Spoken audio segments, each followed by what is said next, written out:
Hiring is challenging, but there's one place you can go where hiring is simple, fast, and smart. A place where growing businesses connect to qualified candidates. That place is ZipRecruiter.com/Stephen A. ZipRecruiter sends your job to over 100 of the web's leading job boards, but they don't stop there. As applications come in, ZipRecruiter analyzes each one and spotlights the top candidates so you never miss a great match. ZipRecruiter is so effective that 80% of employers who post on ZipRecruiter get a quality candidate through the site within the first day. With results like that, it's no wonder that ZipRecruiter is the highest rated hiring site in America. And right now, my listeners can try ZipRecruiter for free at this exclusive web address, ZipRecruiter.com/Stephen A. That's ZipRecruiter.com/Stephen A. STEPHENA. ZipRecruiter.com/Stephen A. ZipRecruiter, the smartest way to hire. This is the Stephen A. Smith Show podcast. I'm Stephen A. What's up, everybody? Welcome to the latest edition of the Stephen A. Smith Show, coming at you as I love to do every weekday over the airwaves of ESPN Radio, 250 plus markets across the United States of America, plus ESPN Radio on Sirius XM, Channel 80. Number to call up as always is 888-SAY-ESPN. It's 888-729-3776. Nice to be back home. Nice to be back home from the NBA Finals. Got back to New York, okay, because even though I'm all over the place, New York, L.A., down in Texas, and every place in between, in terms of my hub, it's New York City. It's where I was born and raised, where my loved ones are, where my beloved New York Yankees are. Beautiful to see them handle their business, for the most part, winning 2 or 3 against the subpar New York Mets. Yesterday wasn't a great night. Seth Lugo put on a performance yesterday afternoon, rather. The New York Mets avoided a sweep and losing their 10th straight at home, while the Yankees have the best record in baseball right now. So I am very, very happy. Just wanted to say that. And now that I've got that off my chest, now that I've got that out the way, let me get to these NBA Finals, please. Let me get to what I witnessed transpire inside Quickens Loans Arena Friday night, site of Game 4 of the NBA Finals. Golden State Warriors trounced the Cleveland Cavaliers 108-85, blew them out of the building. Kevin Durant captured his second consecutive league MVP honors because he handled his business. He did what he was supposed to do, and in the end, it was more than enough. He finished with 20 points, 10 assists, and 12 rebounds. Steph Curry put on a show, he dropped 37 on 12 of 27, shooting 7 of 15 from 3-point range. He was absolutely sensational. Didn't need much else going up against these Cavs. Didn't need that much. He didn't need that much for a couple of reasons. Number one, because the Cleveland Cavaliers quit. Make no mistake about it, they quit. They sat up there.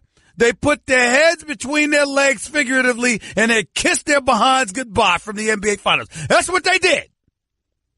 It's what they did. You can slice this any way you want to. You can wiggle your way around it any way you want to. They quit. You want to sit up there and say they tried hard at the beginning? Okay, fine. You want to sit up there and say they were just going up against a superior team? Okay, that's fine. You want to sit up there and say they had no one outside of LeBron on the level of any of the members of the Golden State Warriors? I'll buy that too. Doesn't explain what I saw. You know, as I said to Scott Van Pelt Friday night on SportsCenter after the game, you know, if you've got a body in front of Kevin Durant and a hand up in his face, and he just elevates and completely toys with you because he's so superior, I understand that. If there's nothing you can do with Steph Curry on a fast break when he pulls up from 30, I understand that. If there's nothing you could do because Draymond Green or Klay Thompson are just too big, too strong, too gifted, I understand that. But ladies and gentlemen, when the game gets to a point where it's resembling a layup line, when three-pointers are taken so wide open with such little resistance that either you're playing a game of horse or you're going up, or you're just practicing with your shooting coach. That's a problem. And that is what we saw Friday night. That is what we saw. They tell you anything they want to tell you. This team was atrocious Friday night, these Cleveland Cavaliers. They were horrible. They didn't show up to compete. They didn't show up to play. After blowing game one and LeBron James' post-game meltdown, and then predictably losing game two, and then coming home and fighting for their lives like everybody anticipated they would in game three, but still finding a way to lose. And oh, by the way, that game three, that wasn't finding a way to lose. I apologize. I take that back. What that was really about was the greatness of Kevin Durant. Dropped 43 and 13 that game. Looked every bit as formidable and above the clouds compared to his contemporaries as LeBron James looked in game one at the Oracle. That's how Kevin Durant looked in game three. But once you lost that game, tell the truth, Cleveland Cavaliers, you walked to the arena knowing you were going home. You walked to the arena knowing that you had no chance. You walked to the arena knowing you were going to get swept because you didn't want to go back to the Oracle. You didn't want to fly all the way back there and watch this team celebrate with 20,000 screaming fans and confetti descending from the rafters of the Oracle. You didn't want to see that. You didn't want to see it. And so as a result, you wet the bed. There was no valiant effort that was put forth and all of this other stuff.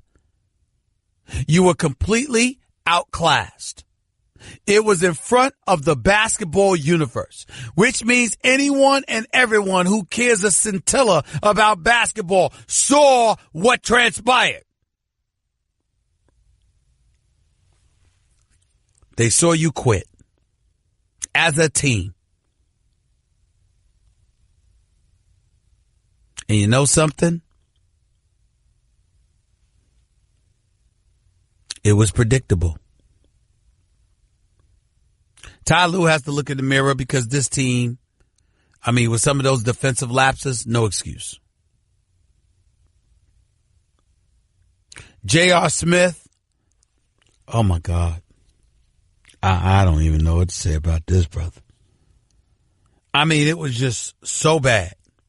So bad. In 22 games in the postseason that A.Smith has played, 11 were in single digits, and 2 of them he didn't even score.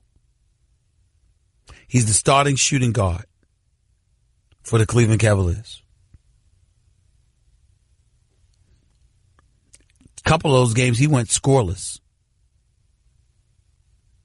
Why are you around? Why are you playing? I can't excuse that.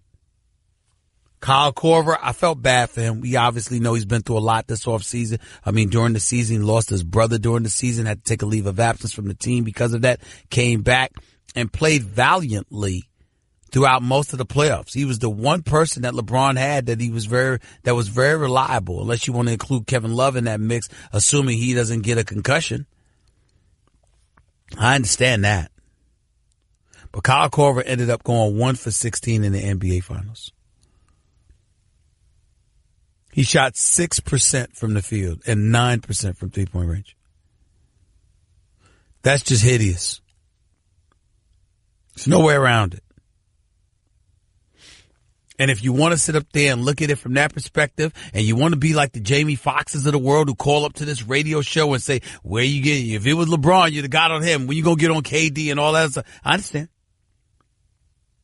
You want to be a member of the LeBron James fan club or the LeBron James apologist club, whatever suits you, I'm down with it. I understand. You want to do all of that, it's cool. I'm in no position to disagree. I'm in no position to fight with anybody. I got it.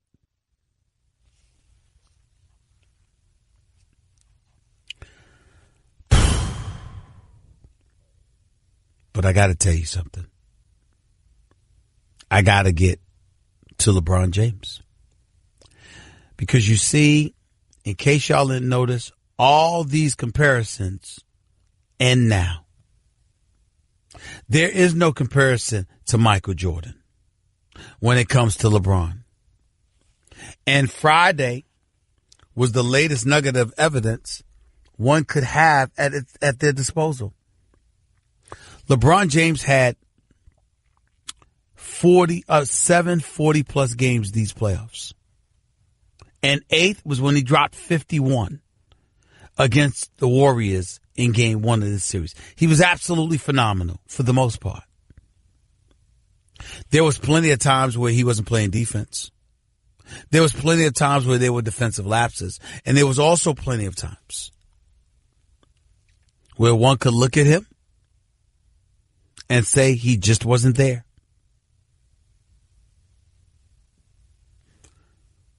Game 1.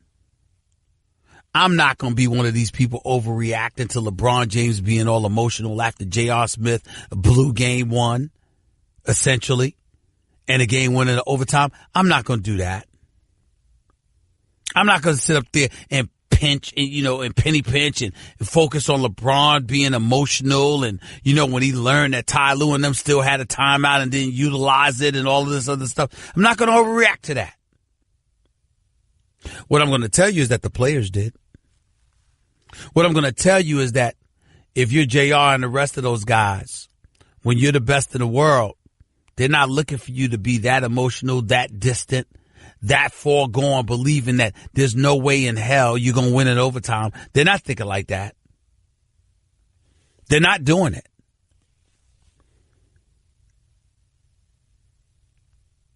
Or how about this, ladies and gentlemen, because obviously I can't forget this. And I'm sorry for those of you out there who think I'm remotely critical, but it's my job. I'm sorry. What do you want me to do? I call LeBron James a good man all the time. Call him an incredible social activist, philanthropic, ventures that he's engaged in, charitable with his time. I've mentioned all of these things from time to time. I haven't escaped anything. I haven't left out anything. But this same LeBron James, who finished with 23 Friday night, 7 of 13 shooting, only 13 shots. He had messed up his hand, and he came to the post-game podium with a cast on. Where was that cast in game 1, which is when you hurt yourself? Where were you in game 2? See, when you're talking about all of these different things, and so I'm not talking about where were you, where was the cast? Where was the cast in game 2? How about game 3? Why do you walk up to the podium with a cast on your hand on? See, ladies and gentlemen, if I were on TV today live from Bristol, Connecticut in New York, in ESPN studios, you know what I would have done? I would have worn a cast. And it would not have been to insult LeBron. It would have been to highlight to him how insulting he is to us. That's what it would have been for me. That's what it would have been for me. I would have highlighted. I'm just looking at him. Excuse me for losing my train of thought. I'm just saying to myself, I was so flabbergasted. Why are you wearing a cast after game 4? Why are you wearing a cast after you got swept? And if it was hurt that bad, how come we didn't see it in games 2, 3, or 4? Y'all really gonna buy that bogus excuse? Why he didn't want to tip off the Warriors? Stop. It was him once again trying to control the narrative. I want y'all to know, look at what the conditions, bad enough I had the teammates that I had, but look at what condition I was playing under. That's what that reeked of to me. And keep in mind, when he's talking about these players and he's talking about the difficulty in producing, when he's talking about all of these things, ladies and gentlemen, don't we need to keep in mind this fact, this reality? Don't we need to keep this in mind? That LeBron James, when you sit up there and you talk about him controlling the narrative like I do, understand something, ladies and gentlemen. I felt bad for LeBron, just not as bad as some of y'all did. He did pick this roster. J.R. Smith doesn't have 2 years and $30 million left on his contract. If it were not for LeBron James, the Cavaliers didn't want to pay J.R. Smith. They were willing to lose him. Tristan Thompson, same thing. LeBron got those brothers paid. Tristan Thompson came and did his job. He did all he could do. A.Smith completely betrayed LeBron. Because if you're not focused, if you spend most of the season being unfocused, uncommitted, and not doing the things that you can do to make sure that you're in peak condition, ready to perform, if you're not doing those things, after what this man did to take care of you, to make sure that you got paid, there's nothing to talk about. Ladies and gentlemen, I don't believe LeBron James will ever play with J.R. Smith again.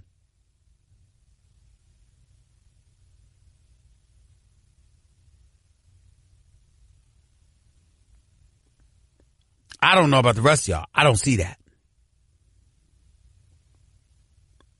And I'm just at the mindset as we sit here right now and we think about it. Well, listen, like I said to Scott Van Pelt again on SportsCenter Friday night, if we going to give LeBron James credit, let's give it all to him. Give him credit for being one of the greatest players ever. Give him credit for being on the Mount Rushmore of basketball. Give him credit for carrying this sorry Rat Pack bunch of a team to the NBA Finals. Give him credit for all of that. But can we also give him credit for assembling the team? Can we also give him credit for alienating Kyrie?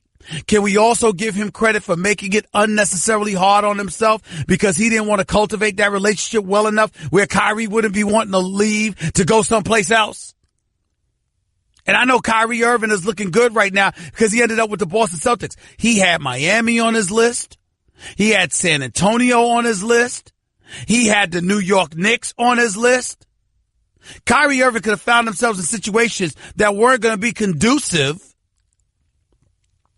to championships or championship contention. He had those on his wish list.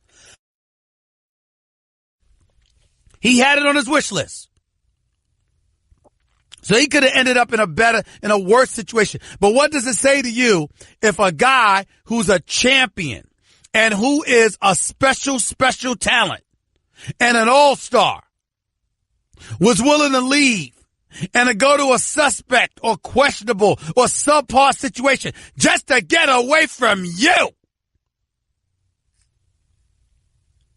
If a guy feels that way about the best player in the world, is that all about him? Or does that have something to do with the best player in the world too? See, we gotta grow up. And stop pacifying folks all the damn time. Let's just call it what it is. My man Will Kane said it on First Take this morning on ESPN with George Truly. He said, let's face reality. LeBron's the man, and he ain't shy about letting you know it.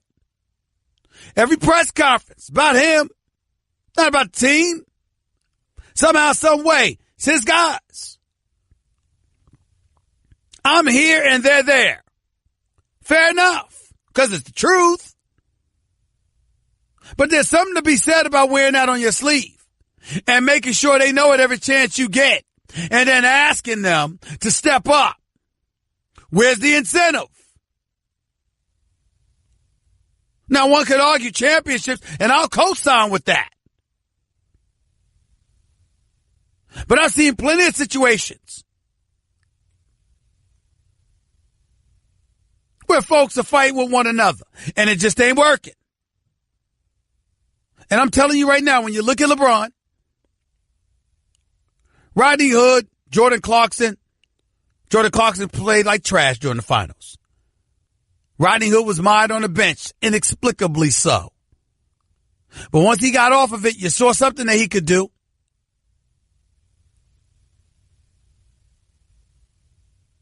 But how limited do you think they are if their game is preceded by standing around watching LeBron James and leaving it up to him to make a decision as to whether they're going to be relevant on a particular afternoon or evening?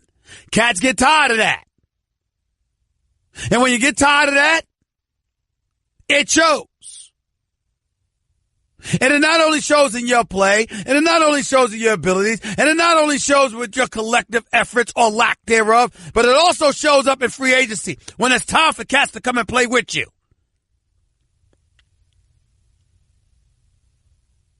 And that begs the question, where does LeBron go from here?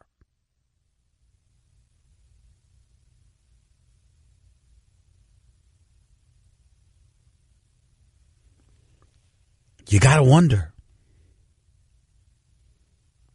Everybody talk about he can go where he wants. Yes, everybody's going to want him as an organization. But does his style of play really, really benefit other guys?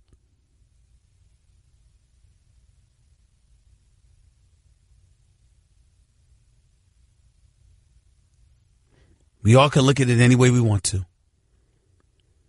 Cavs got swept. They wet the bed. They quit. They gave up. And that's on LeBron's resume. A sweep. And in the immediate aftermath of that sweep, you come on a podium with a cast telling the world of a broken hand that happened 3 games ago, which spanned a week? Really? Actually, more than a week, because that game 1 was Thursday night.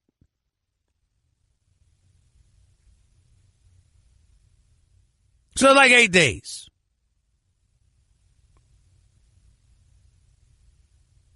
We're in the cast.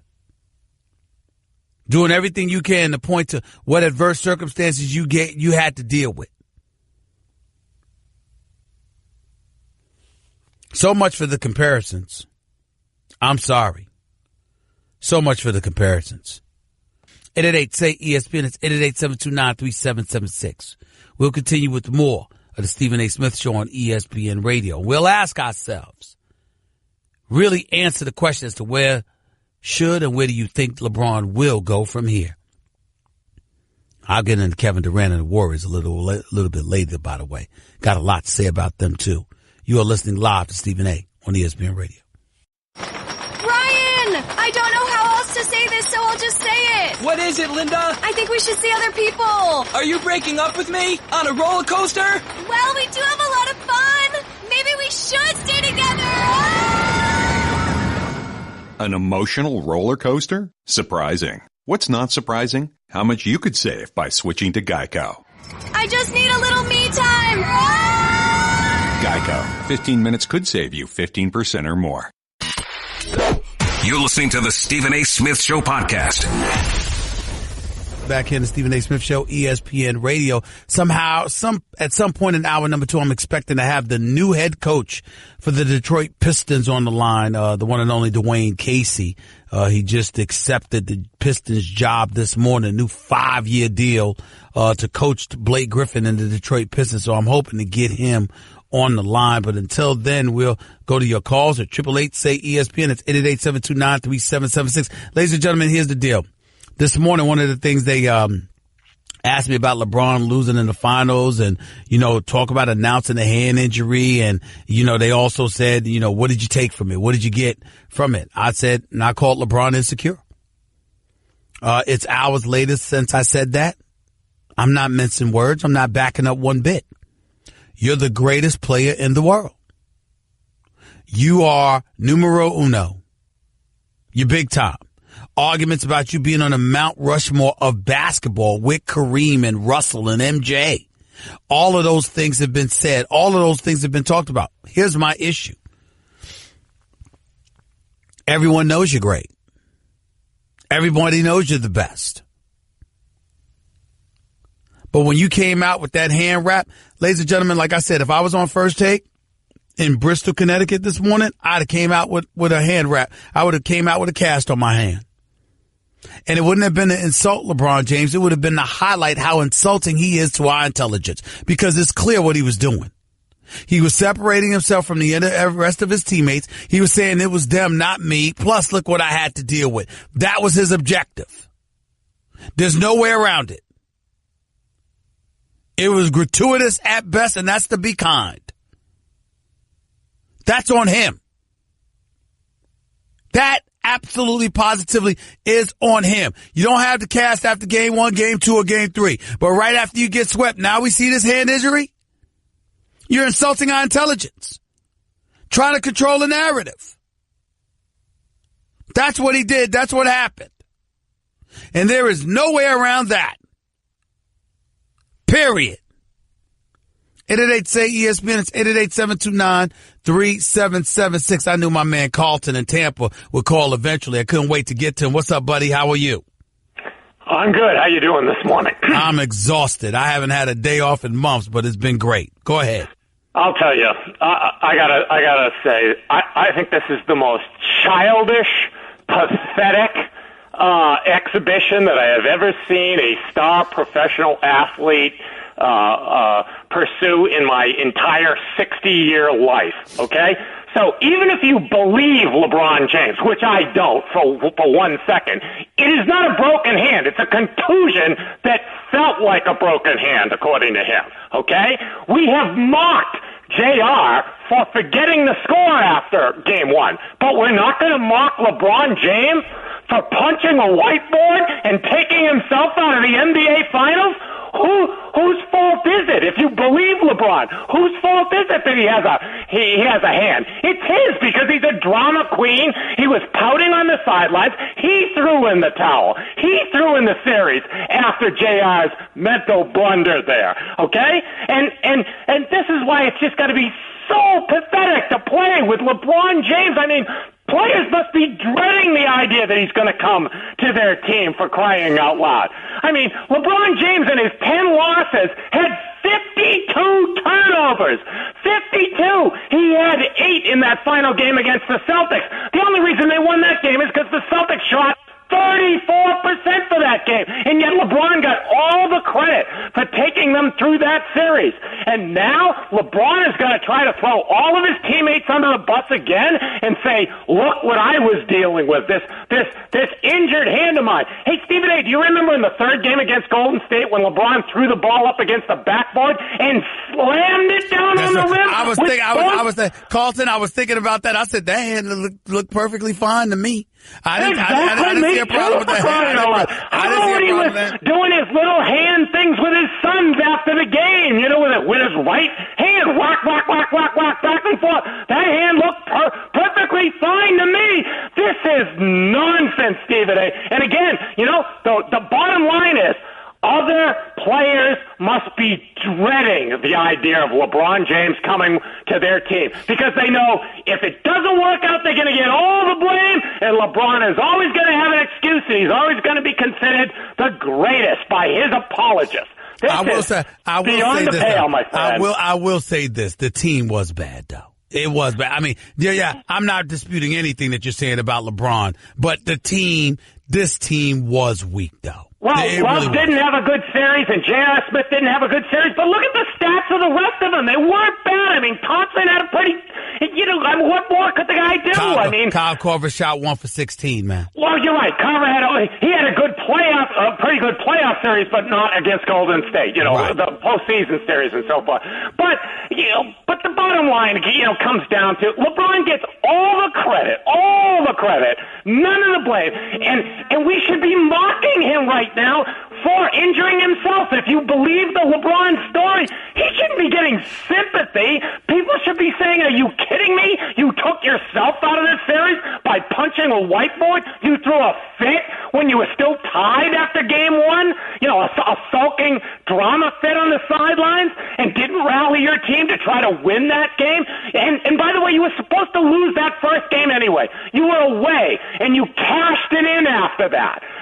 Your 2 home games, how come you didn't defend at home? You cashed it in, LeBron, because you couldn't handle the emotional trauma of JR making a mistake. You made a bigger one if you punched a whiteboard and injured your hand. This is really sad. I will tell you this. I don't want to hear any more comparisons to MJ. It never was to me anyway, but I certainly don't want to hear it now, Carlton. I don't want to hear it now. Exactly. Take it easy, buddy. Thank you so much. Let's go to June in Long Island. You're live with Stephen A. Go ahead, June. Stephen A., big fan, man. First-time caller. Thank you. Go ahead. Listen, man, so I have 2 things to say. One, I think you're a little too harsh on LeBron, and I'm going to tell you why. I'm listening to First Take this morning. I'm hearing you saying Jordan would have got 1 game, Kobe would have got 1 game. What happened to Kobe in 2011 when they were back-to-back champions and they got swept in the second round by the Mavs? I'm not talking. They didn't get 1 game. Hold on, wait. I was only talking about the finals. I know that they've gotten swept before. Hell, Jordan got swept before. I was talking about the NBA Finals. And then now let me ask you another question. Go ahead. But there's about 400 players in the NBA. Name one player besides LeBron on that team that would even got Cleveland to the finals. I don't have to. I don't have to. And here's why. Here's why, June. Here's what you're missing. You're not giving LeBron all the credit that he deserves. And that's where I'm challenging you on. LeBron assembled this team. To me, the biggest crime that LeBron committed was that LeBron alienated Kyrie. He did not nurture that relationship nearly as well as he should have, because had he done so, he might not have been in this predicament. He might not have had to carry as much of a load as he had to carry. He might not have had to be as scrutinized as he was. He might have been able to lean on somebody else and take a break, for crying out loud, rather than playing 43 to 45 minutes. He might have had to do all of those things, June, but he did this. Man, Chuck, game one, LeBron had, mind you, in the series, he's averaged 34, 10 with 8.5 assists. Hold on, stop right there. Stop. Stop wasting my time giving me numbers. Not only do I know them, we have researchers that put the numbers in front of us every day. So stop. Start talking to me real talk. Don't give me those numbers. Those numbers you know well enough. You know basketball well enough, June, to know that numbers don't tell the whole story. Now go ahead. No, that's what only two questions I asked you. You said Kobe would have got. I said folks go down swinging. They didn't get swept in the finals, but more importantly, you go down swinging is all I'm trying to say. Didn't Cleveland give up to you Friday night? Did they give up? Yeah, but what? Who do you see who they're playing? The Juggernaut in Golden State. Hold on, wait a minute. I didn't say that. I didn't say they lost. I said they gave up. There's a difference. Are you excusing that? No. But let me ask you a question. If you were in their shoes, you, Stephen A. I'm swinging. I'm swinging, bro. I'm swinging. First of all, I couldn't shine LeBron's shoes, so don't insult LeBron by putting me into that category. I'm not worthy. But I tell you this, anything that I choose to do in life, I'm going out swinging. My brother. I'm going out swinging. That's all I'm saying. I appreciate the call, though. Thank you. 888 say ESPN. Back with more of your calls on the NBA Finals in a minute. It's the Stephen A. Smith Show, ESPN Radio. Guess what? You're in the middle of the Stephen A. Smith Show podcast. Damn it, I mean it! Back to the phones we go at 888 say ESPN. That's 888-729-3776. Let's go to Gerald in Burbank. You're live with Stephen A. on ESPN Radio. What's up, Gerald? How are you? Good morning, Stephen A. Talk to me. You and I had a conversation last week, and my phone battery died, and you were responding back. And, I'd like to give you a chance to respond back. But first, the cast issue, if I can address that, please. Go ahead. Okay. So you're saying that he's like mocking the teammates. He's mocking the fans. Number one, he could have hurt his hand in that very game. Okay, but maybe it entered after game one with this frustration, which we all agree. Absolutely, we'd have the same frustration. Yep. But you also have to contend with Vegas and Vegas odds, Stephen A. And you of all people, the self-proclaimed mock jock of sports, you don't bring that point up. Time out. Oh, whoa. What do you mean self-proclaimed? I'm no self-proclaimed mock jock. Oh, yeah, you're the new Howard Stern of sports. I didn't know that. Oh, okay. Stephen A., that's how you come across. Okay, I'm saying I didn't know. I mean, that's your opinion. Okay. I didn't know that. Well, all right, go ahead. I want to throw that out there in the lexicon so we all can see what's going on here. Now, Kobe Bryant sent out a post, a Facebook post, and I think you've seen it, of Detroit hammering, the fights with Barkley, the fights, the melee in Detroit. These guys are sending out just how soft the league has become. I don't know if you remember in the first game, LeBron drove to the basket, and Sean Livingston was checking him. LeBron basically grabbed him and threw him out of the way like he was a kid. And I said, okay, this is going to be a series. If the officials, if they let these guys play some basketball, the league is so paper thin. So what is your point? Hurry up. What's your point? My point is that you're a hater of LeBron James. And I told you when I called you last week that you're watching the greatest basketball player of all time if they let the teams play. And everybody else, they did fall down. He has a right to criticize his players. He is absolutely right. You want to hold him responsible for putting the team together? He's never had a coach. Ty Lue failed. I mean, he couldn't even pick a squad and stick with the squad. You guys want to criticize, especially Charles Barkley. I'm going to go after all you guys right now. Oh, really? Oh, shut the hell up. Enough. I've listened to you enough. This is the problem. This is exactly the problem. Because 98% of the things that come out of our mouth about LeBron James is positive. But if we don't sit up there and literally get some toilet tissue and wipe his you-know-what, if we don't go call 1-800-FLOWERS and buy him a bed of roses, if we don't sit up there and give him a massage and a pedicure too, we're hating. Shut the hell up. Get out of here. I don't want to hear this stuff no more. I'm so sick of you. It's people like Gerald and Bourbon. Ban that man from the show for the rest of the week. Shut the hell up. Everything he does is right? Everything? How did you like his suit with his shorts on? With his mismatched sock? Was that beautiful too? Should Tom Ford have something to be worried about? Huh? I mean, you gotta be kidding me. We sit up there, this dude comes out with a cast on his hand after game 4, after getting swept. There's no problem with that whatsoever. This dude sits up there and he's whining and losing his mind. Not that we should overreact to it because he had every right to be emotionally upset. But there was still 5 minutes to play. Oh, but we can't bring that up either. He assembles the squad that everybody's complaining about. We can't bring that up. He alienates the one star he had on the squad who averaged 29 and 27 in the NBA Finals, respectively, and hit the game clincher in a Game 7 2 years ago against the 73-9 team. But we can't bring that up either. I mean, if LeBron James passes gas, the Gerald and Burbanks of the world, that's perfume. That's Creed. Oh, that's everything from Creed to Old Spice and everything in between. 30. He could sit in your face and do something, and you'd probably think it's some turkey and cheese. You're pathetic. Shut the hell up. I'm so sick of this. We can't sit up there and critique a player recognizing that he deserves to be on the Mount Rushmore, but still critique him. No wonder LeBron James is always trying to control a narrative. He's got suckers like you. Hour number 2 up next. That's just a sample of what you'll hear on the Stephen A. Smith Show. Weekdays at 1 p.m. Eastern on ESPN Radio and the ESPN app. Hiring is challenging, but there's one place you can go where hiring is simple, fast, and smart. A place where growing businesses connect to qualified candidates. That place is ZipRecruiter.com/Stephen A. ZipRecruiter sends your job to over 100 of the web's leading job boards, but they don't stop there. As applications come in, ZipRecruiter analyzes each one and spotlights the top candidates so you never miss a great match. ZipRecruiter is so effective that 80% of employers who post on ZipRecruiter get a quality candidate through the site within the first day.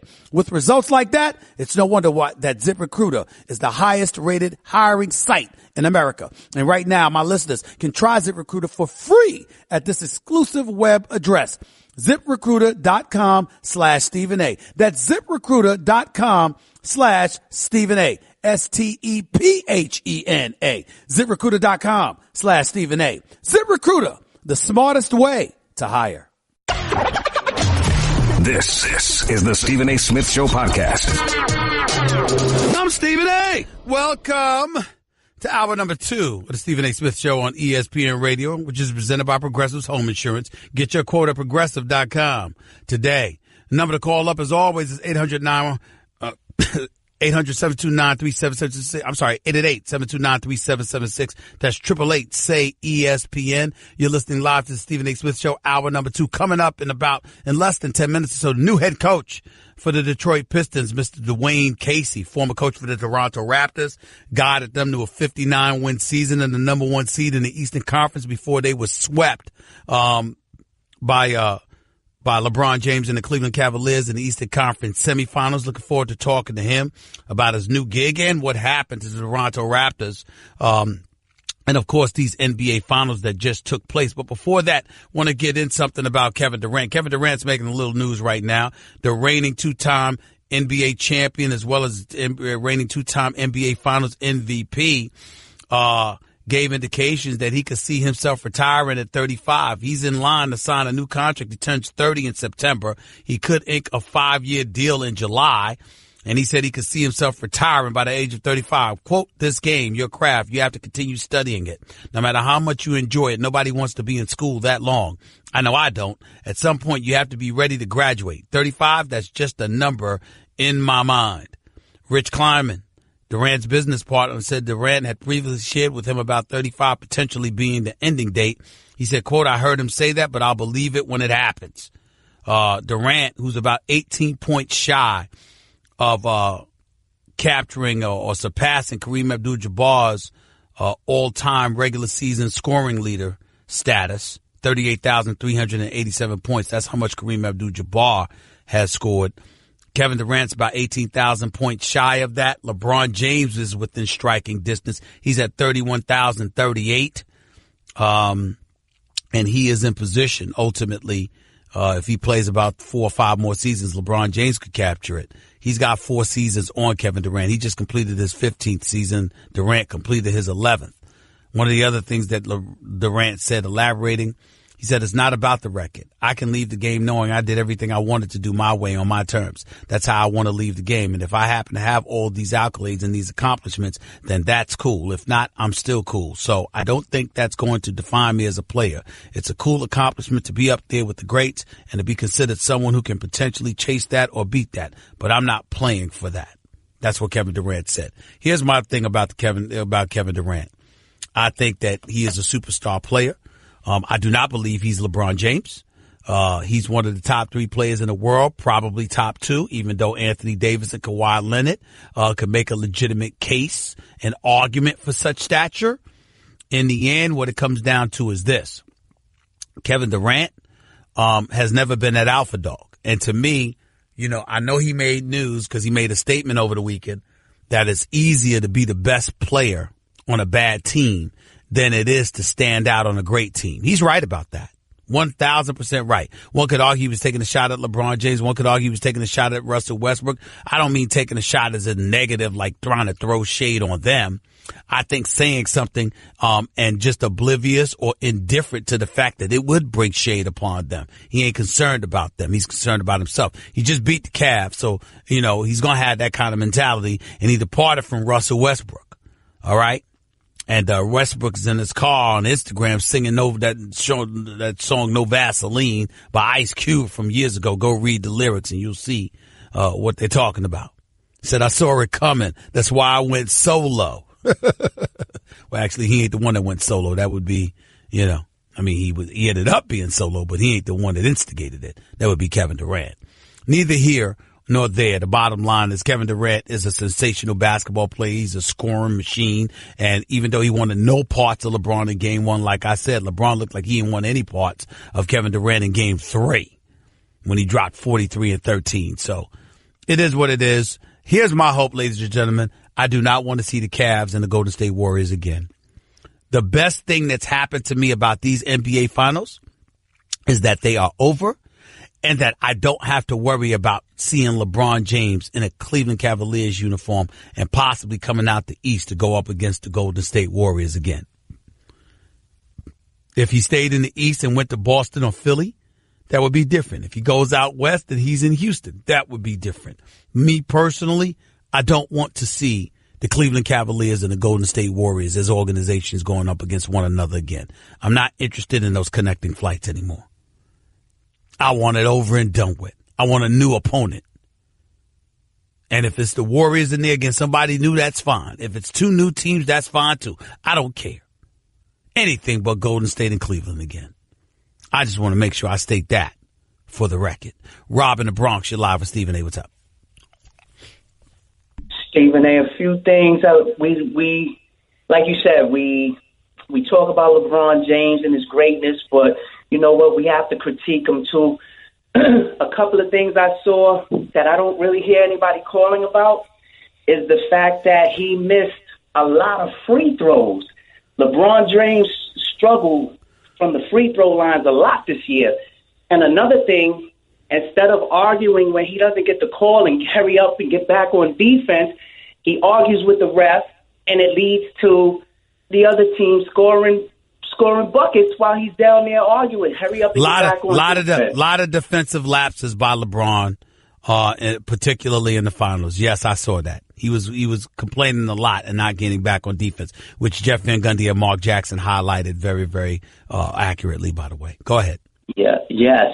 And another thing, do you feel that JaVale McGee, that Shaq should give JaVale McGee Shaqtin' a fool for missing that uncontested dunk on that was a Shaq and a fool. You know I tweeted that. That was a Shaq and a fool moment. But JaVale McGee played well in the minimal opportunities that he received. He actually did step up and play well, and he deserves credit for that. I got to run, Rob. I appreciate the call, man. Thank you. Let's go to Eric in Michigan. You're live with Stephen A. What's up, Eric?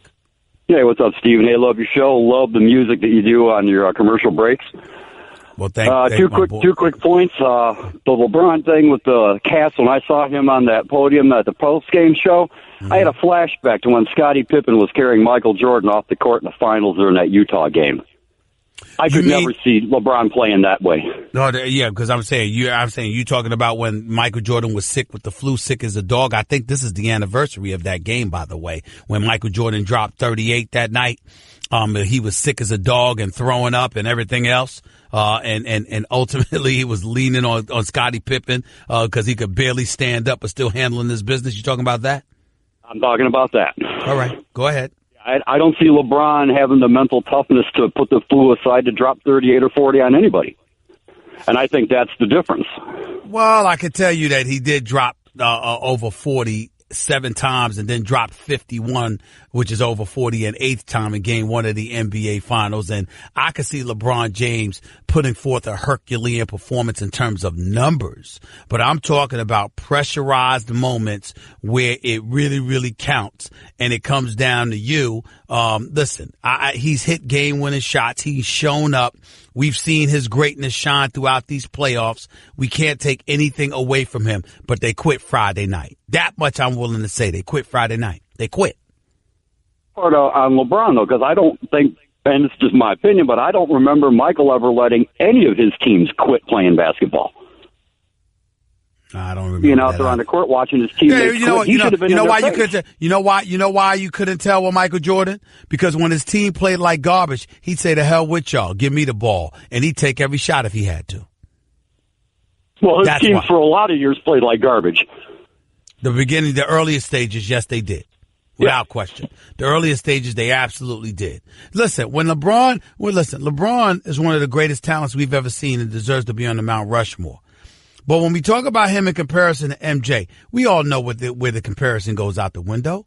We all know exactly where it is. It's a hard issue. You understand? Doesn't even compare. Not even the same stratosphere. That's the difference. More so than anything.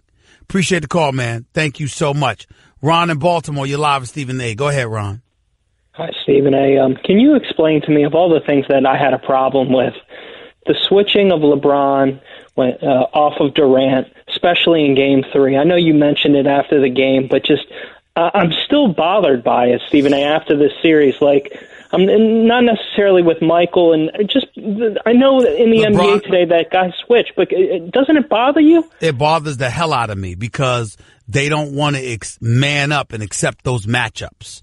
You know, you got too many guys that want to take off defensively, and LeBron is a huge culprit in that regard. LeBron, when he wants to be, is an elite defender, but he doesn't always choose to be. I mean, after Game 1. You had Kevin Durant picking up LeBron everywhere he went. LeBron wasn't returning that favor. Yeah, I hear you, man. I just, to me, Stephen A., you can't use the excuse of being tired in the last 5 minutes, Stephen A., of Game 3. The last 5 minutes, every time a pick was set, he just went away and he didn't even realize the moment. There's a moment there where you can, because we're not even talking about LeBron offensively with the jumper. We're just talking about you have to take him out. And that's the thing that I know you alluded to, but it just bothers me after the series, Stephen. Now, for the hell with getting one game. Just guard Kevin Durant. Well, we got too many people that get caught up in the team, and all of this other stuff. I want to see the best going up against the best, at least in pivotal moments. I want to see it about you against that guy. I think in the sport of basketball, those are the kind of things that can transpire. Those are the kind of things that make you feel good.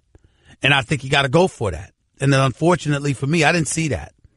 And that's a real problem for me. Too much damn switching. You have a go. You do the same.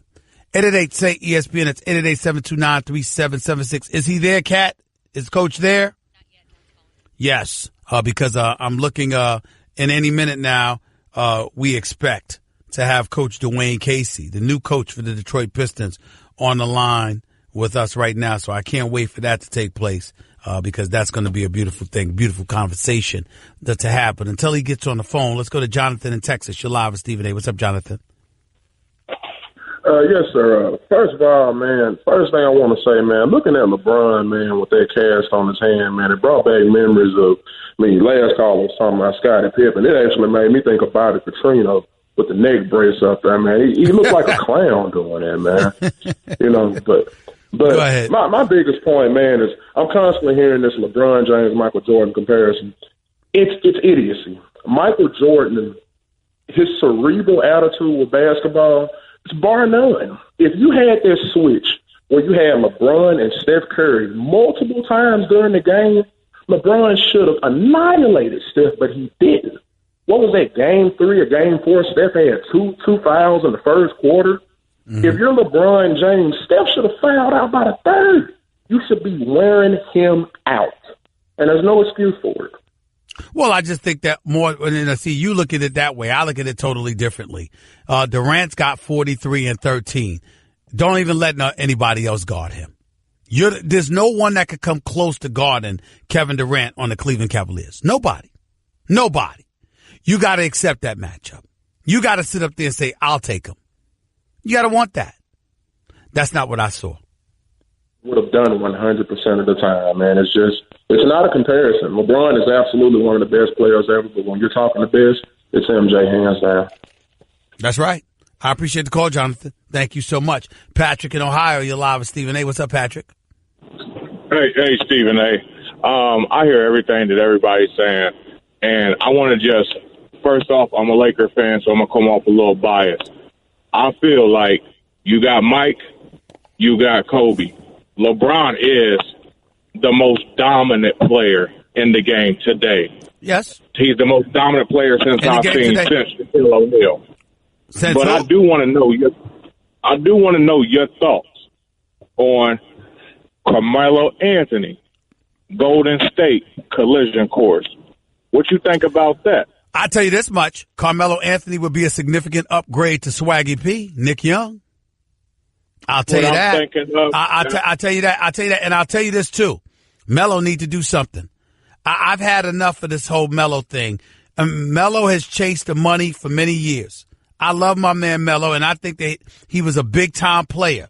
He has clearly regressed physically. He's not what he used to be physically, and maybe because he wasn't 100% healthy. But I still want the ball, regardless of how awful he looked in the first-round series against OKC. I still want Melo with the ball in his hand on a good team where he's getting some open shots because he'll make them. My issue with Melo is that Melo had an opportunity to be a part of the Big Three in Miami. He went for the money. He had an opportunity to be in a better situation than waiting around for New York too long. He went with the money. And then ultimately when he was willing to force himself out, he couldn't get to where he wanted to go, which was Houston. So he had to end up going to OKC, which wasn't a good situation for him at all. But in the end, he was drafted in the same draft as LeBron James. LeBron was number 1. Darko Milicic was number 2. Melo was number 3. And in those 15 same years that he's had in the league that LeBron James had, Carmelo Anthony has been out of the playoffs 4 times, bounced in the first round 9 times, made 1 conference semifinals appearance, 1 conference finals appearances, not 1 single appearance in the NBA finals. That is unacceptable. That is an unacceptable resume. I just feel like from now on, I think when we speak of the greatest basketball players of all time, yeah, you got to go generational. But when you speak of anyone close to Mike, that's Kobe Bryant. But LeBron is the most dominant player that I've seen since Shaquille O'Neal. So when we talk about LeBron, let's talk about comparing him to Shaq, because that's what he is. He's an absolute monster to deal with when he chooses to be. Yeah, I'm not going to compare him to Shaq, though. Two different positions, but I hear where you're coming from, and I understand. Appreciate the call, man. Thank you so much. Sandy in Ohio, you're live with Stephen A. What's up, Sandy? Hello? Hello, Sandy. You're live on the air. Yeah. How are you? Nice, Stephen A. How are you? So, look, I'm good. I would just like to know, what are your real feelings towards LeBron? I mean, do you dislike him? I know everybody, you know, we hear you criticize him because he's the best player in the world, like you like to say. But, you know, he's not perfect. And I just think sometimes you are a little bit hard. And I know about all those stuff you've been saying. I love how y'all ask me these questions and then don't let me answer. I love how y'all do that. I really do. You called up here, Sandy, to ask me a question. You said you really want to know, but you won't let me answer you. LeBron James is the greatest player in the world. LeBron James is a good man. LeBron James is too damn sensitive. And he hides his sensitivities when he wants to. He doesn't man up to what those insecurities are. And he holds it against people entirely too much. And that's my problem with him. Well, can I ask you one more other question? Why do people like to compare him to Michael Jordan? I don't know why, because I don't think there's a comparison. I think it's because he's the greatest of this generation, and people believe because it's the greatest of this generation that obviously that warrants comparisons to Michael Jordan. But LeBron James, make no mistake, is great. But I think that to answer your question directly, that's the problem, Sandy, because 95% of the time, I'm very complimentary of LeBron. But I have a license to critique him. That's my job. And those critiques, because he and his apologists are so sensitive about it, is what makes it seem like he's always criticized, when in fact it's very, very rare, because there's very little that you can say about somebody that great. But nobody gets that. Nobody gets that at all. I don't understand it. It doesn't make sense to me, but it is what it is. Sandy, thank you for the call. Jason in Washington, you're live with Stephen A. Real quick, Jason, go ahead. Hey, Stephen A., how you going? I just wanted to say that, you know, LeBron didn't show up in Game 4, and I think that he's going to join another super team on the off season, and I still don't see him beating this. Which team? Which team, Jason? Which team do you think he'll end up going to? I'm getting a little sensitive. I'm becoming a LeBron James fan, so it must be the L.A. Lakers. Well, let me ask you this question. If he wants to beat the Warriors, which he should since he's lost to them 3 of the last 4 years, if he wants to beat the Warriors, tell me what team you think he should go to. There's only one team that can be have a possible chance of beating them, and that'll be the Houston Rockets. Okay. I agree with you there, but I think he'd have a chance to beat them with Boston, too. That would be the ultimate surprise of the summer, and I think we're in store for something like that to happen. You know, the offseason is usually more interesting than the regular season. Hey, Jason, I got to go. I got to cut you off abruptly because on the line with me right now, I got the new head coach for the Detroit Pistons, one and only Coach Dwane Casey is with yours truly right now. What's up, Coach? How are you, man? Doing great, Stephen A. How you doing, buddy? Congratulations. Tell us why you ended up taking the Detroit Pistons head coaching job, sir. Well, when I saw you last week, I was not sure what I wanted to do. I did know it was a great situation, but I just didn't know if I needed to sit out a year, just going through a long, tough year this year and spend time with my family and take a sabbatical as far as visiting coaches and to get better. But again, I talked again with Tom Gores and Ed Stefanski and really, really they made a compelling case as far as, you know, how we could do it together and really just convinced me that, you know, that was the right place to be. And they have a good team. They have a good roster and just, you know, and again, a very dynamic owner in Tom Gores who's doing a lot of things for the city of Detroit, downtown, and it's a little bit more than just coaching basketball, Stephen, and that really appealed to me also and my family, and doing a lot of stuff in the community, rebuilding downtown, helping out Flint in their water situation. So just a lot more things involved, just to, more than just basketball. I know that for a lot of people, everybody out there, unless you were living under a rock, you know exactly what he's talking about when he's talking about that water situation in Flint, Michigan. Our sincere best to all of those folks in Flint and the surrounding areas. But Coach, when you speak strictly from a basketball perspective, is it just going to be about coaching? Because remember, in Stan Van Gundy, they let go of a man that had control of basketball operations and was the coach. What exactly is your role going to be beyond just coaching this basketball team? Well, coaching basketball, Stephen A. And again, I understand, the in vogue thing now is to coach and have total control of the basketball operations. I don't want to get into that. All I want to do is coach. Coach Parcells said one time, you cook. They want you to cook the dinner. I just want to be able to go buy the groceries and have a say so in the groceries. That's all I want to do, and have a voice in the room. And Ed and I have a great relationship, and whoever they bring in as a general manager will have a good relationship, and just give my opinion on who, what we need, what we're looking for, that type of thing. But the current group there right now is a solid team. It didn't miss the playoffs by very much. I think health is the biggest issue, staying healthy. You have an all-star player in Blake Griffin who for whatever reason has had injury problems over the last few years, and I think that's his biggest challenge, because the talent is there, the IQ is there, the ability is there, and just making sure we do everything possible from an organizational standpoint to keep him healthy and on the floor. What kind of potential do you think this franchise has with Blake Griffin leading the way? Because, Coach, he's a damn good player. There is no doubt about that. He's been an all-star before. But when you think superstar, most people don't look at Blake Griffin that way. How is that? How does that change with Dwane Casey as the new head coach for the Detroit Pistons? Well, one thing is we're going to empower him as far as to expand his game a lot like DeMar DeRozan in Toronto.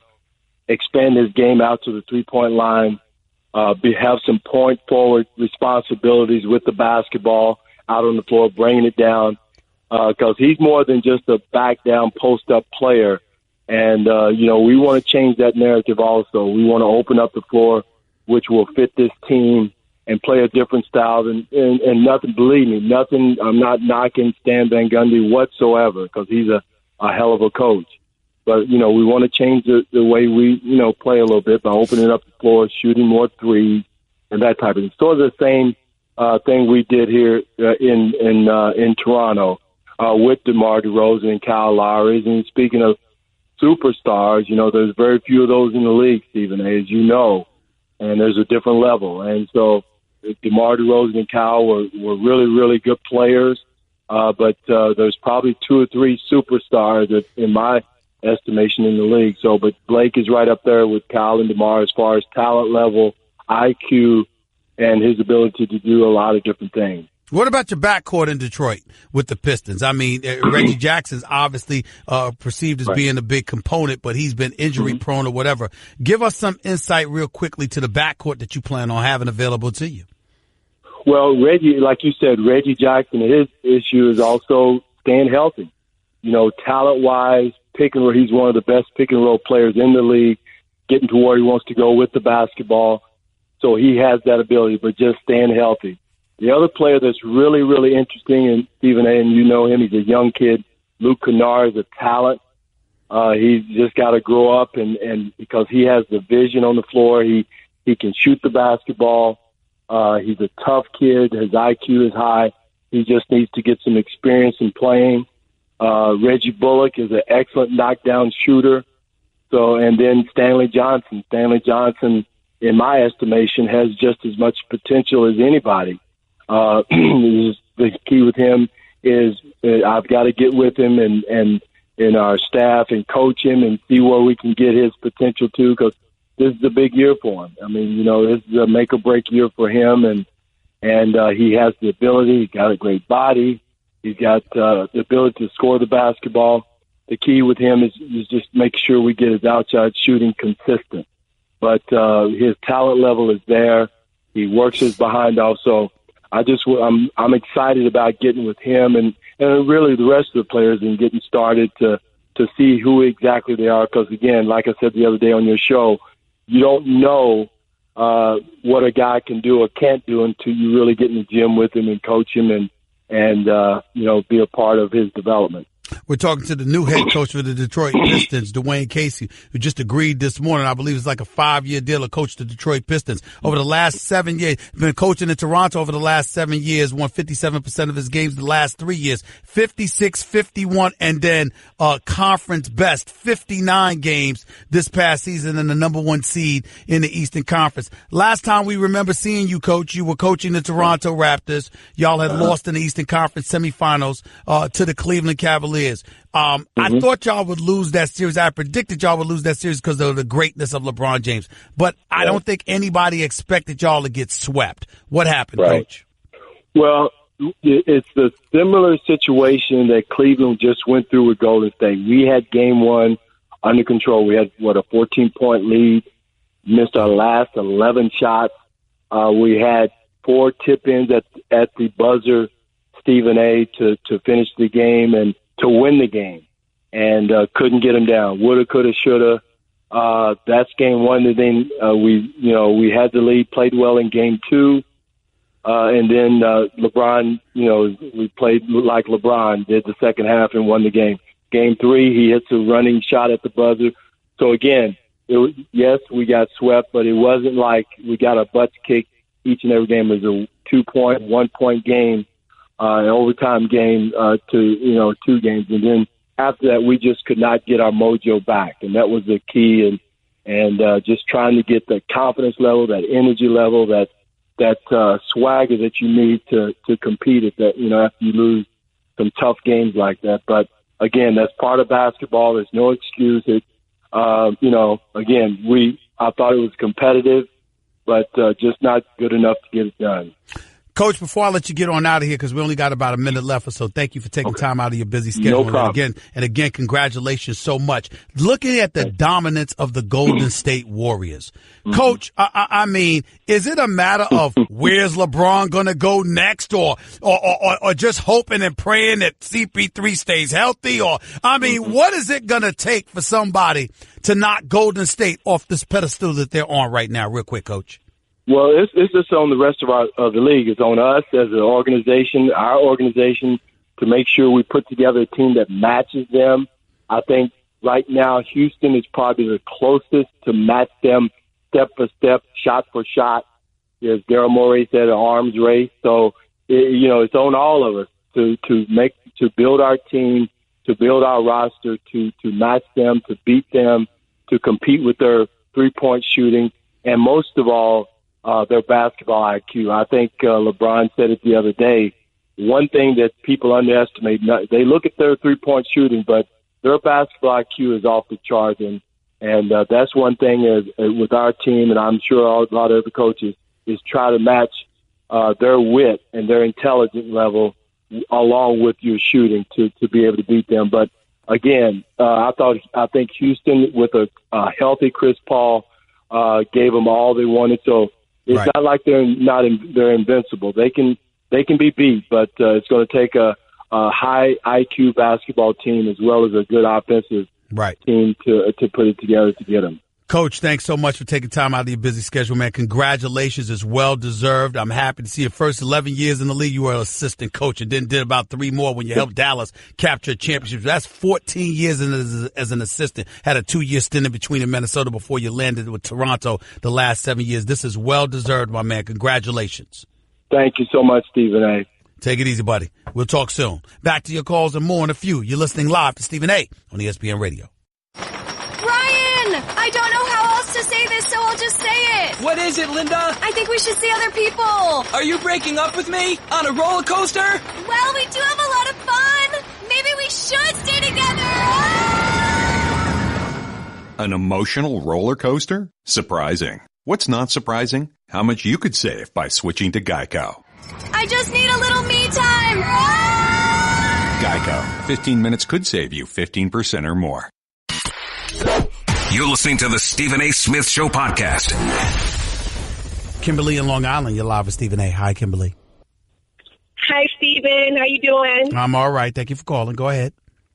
Well, first of all, I'm really getting upset behind people like really comparing Jordan to LeBron because, first of all, he's cut from a different cloth, okay? And what happened over the last week, that would never happen if Jordan was playing. Okay? So I just want to make that clear. Okay. Jordan he's like, you're comparing apples to oranges right now. All right, go ahead. What's your second point? And you're awesome, too. That's my second point. Thank you so much. But I just want to make sure that I just want to just make that clear with everyone because, I mean, this is the whole, they complain about every little thing. They're crying all the time. Every little, it's just like ridiculous. Jordan played the game. You know what I mean? It's just, they're too spoiled, basically. I just think they're spoiled. Okay. I appreciate the call, Kimberly. You ain't wrong, girl. You ain't wrong. I'll tell you that. Thank you so much. Sal in L.A., you're live with Stephen A. on ESPN Radio. What's up, Sal? Real quick, buddy. Go ahead. Hey, Stephen A. Pleasure talking to you again. I was just wondering if LeBron does leave this offseason, what do you think is going to happen with Kevin Love? Hard to say. I mean, Kevin Love is under contract. I mean, he'll probably be moved. They'll probably look to move him, see what kind of value they can get for him and what have you, because he's not going to want to stay there if LeBron is there. I mean, after all, LeBron is the only reason he came there in the first place. Remember, they gave up Andrew Wiggins to make sure they got their hands on Kevin Love. So we got to remember that. He's not going to want to leave. And so it's a situation right now where you got to wonder what it is. He's got 1 year left to go, and then after that, he's got a player option at $25.5 million in 2019. So I think this is going to be one of them situations where he'll be in a position to be out of there. And a lot of teams are going to be interested in him because they'll have him under their wing for a year. Plus, they'll have enough time to figure out whether or not he's going to stay or go, and that might elevate his trade value as well. So I think it's likely that if LeBron leaves, Kevin Love will be gone too. Oh, so thank you for the insight, Stephen. I appreciate it. Thank you. Appreciate it. Your calls to close out the show in a minute. You're listening live to the Stephen A. Smith Show, ESPN Radio. Guess what? You're in the middle of the Stephen A. Smith Show podcast. Damn it, I mean it! By the way, congratulations to ESPN, worldwide leader, entertainment, sports programming network, company in which I work for. I went to the ESPN app to watch Terrence Crawford dismantle Jeff Horn at the MGM Grand in Las Vegas Saturday night. I was supposed to be there, but I had finals responsibilities, and I'll be damned if I was flying out to Vegas after that. Let me say this. Jamal Crawford looked special. Now, obviously, you got to take into account the opponent, but considering the fact that he carried his power with him and that Jeff Horn did everything he could to try and push him around because that's the only tool he had in his arsenal, and it didn't work. And Jamal Crawford, with that jab, with that power, Keith Thurman, Errol Spence Jr., here comes Crawford. I think he'll beat Thurman. I'm not willing to say that yet about Errol Spence. I think both he and Errol Spence Jr. will beat Thurman. I don't know what's going to happen if they face each other. Danny Garcia, Sean Porter, all of these brothers. Mad respect for them, but Crawford looks to be on a different level. Let me get on out of here real quick. Brian in Dallas, you're live with Stephen A. Go ahead. How you doing, Stephen A? I hear a lot of people saying that LeBron isn't better than Michael Jordan. In my eyes, I think that he is. Michael Jordan had the luxury of playing with Scottie Pippen, and you know what? Call me back tomorrow when I can give you more time and you have a more cogent argument than the one you just playing. It's like you recline back and you'll see the national audience trying to listen to you. You don't even have no bass in your voice, and you ain't even bringing up basketball. Oh, he had Scottie Pippen, whatever. You have eyes, you can see, but we'll talk about that tomorrow. Until then, later. Let's go to Don in L.A. You're live with Stephen A. Real quick, Don, go ahead. Oh, Stephen A., great show. Thank you for keeping it real, and at least having a debate on, LeBron and stuff like that, where he fits in. But that move at the cast, Stephen A., that's just a punk move. It's embarrassing. I'm embarrassed for LeBron. He's better than that, and my thing is, you look at guys like Michael, Kobe, Larry Bird, Kareem, Bill Russell. These guys are stone-cold killers, closers, and LeBron, there's just something missing in his makeup. And I can't put my finger on it, but, you see it when it's not there, like what the French call je ne sais quoi, whatever it is, he's lacking it. You mentioned the other day, you were saying, what if LeBron had been on a team with Shaq instead of Kobe? They're still going to need a closer because neither, Shaq and his work ethic and not being there at the end of games because of his free throwing or lack of it. LeBron with his, things aren't going my way, I'm going to check out. Wow. They're still going to need a closer. I mean, they're Don, I got games, but you know what I'm saying? I'm running out of time. I appreciate the call. I got to run. But listen, I don't want to accuse him of checking out. The team lost or whatever. They all quit eventually. They all quit eventually. There's only but so much LeBron can do. That much is true. But at the same time, this being your last game of the season, you didn't want to go out like that. And he did. And that is a fact. Going to get into baseball and more NBA stuff as the draft approaching, then some, 22 hours from now. Until then, peace and love. That's just a sample of what you'll hear on the Stephen A. Smith Show. Weekdays at 1 p.m. Eastern on ESPN Radio and the ESPN app.